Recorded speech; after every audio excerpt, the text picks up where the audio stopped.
Meron pong isang Senator Judge Troll. Yan.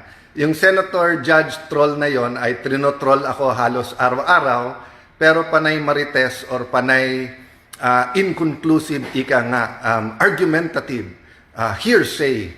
Lahat ng narinig nyo po dito, objection, vague. Objection, argumentative. Objection, hearsay.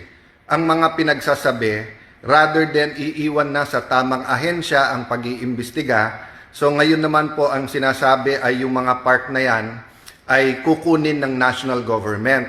So I have had the blessing po ng aking ama ay naging assemblyman ng Taguig Pateros Muntinlupa ng 1984 at ako naman po ay naging konsehal ng 1992, naging vice mayor, kongresista 4 na beses dyan po sa syudad ng Taguig at Pateros. So yung history po niyan na ilan administrasyon na po ay alam natin. In fact, ang una-una kong privilege speech po ay yung LLDA. I see the Laguna Lake, I see the authority, but where is the development?